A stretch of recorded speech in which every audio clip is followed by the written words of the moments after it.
നമ്മുടെ ഹോസ്പിറ്റലിൽ ഒരു പേഷ്യൻ്റ് മരിച്ചുപോയ സാഹചര്യം ഉണ്ടാകാം. ഐ സിയുലായിരുന്നു, ഒരു സർജറി സമയത്ത് മരിച്ചുപോയി, അല്ലെങ്കിൽ വളരെ ക്രിട്ടിക്കൽ ഒരു സിറ്റുവേഷൻ ഉണ്ടാവും, ചലഞ്ചിങ് സിറ്റുവേഷൻ ഉണ്ടായി. വളരെ മോശം ഒരു വാർത്ത പേഷ്യൻ്റ് ബൈസ്റ്റാൻഡറോട് പറയേണ്ടതുണ്ട്. ഒരു പേഷ്യൻറ്റിനോട് തന്നെ ഒരു വളരെ മോശം സിറ്റുവേഷൻ എക്സ്പ്ലെയിൻ ചെയ്യേണ്ടതുണ്ട്. സോ അങ്ങനെ വരുന്ന സാഹചര്യങ്ങൾ എങ്ങനെ ഹാൻഡിൽ ചെയ്യണമെന്നതാണ് patient rights and education 8B പറയുന്നത്. The organisation shall identify special situations where enhanced communication with the patient or families would be required.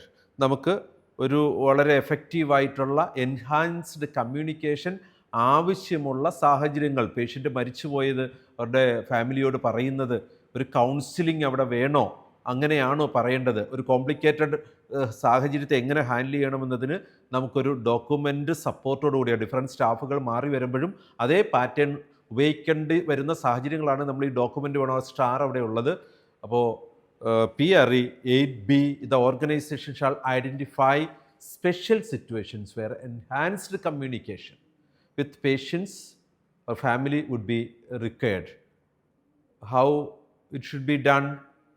Some of these situations, challenging situations, should be handled through counseling or any that kind of situation handling system should be there, and it should be documented, and our staff should be aware about that kind of communication techniques, about the enhanced communication for the unexpected situations. So patient rights and education 8th standard 8B, the organization shall identify special situations where enhanced communication with the patients or family would be required.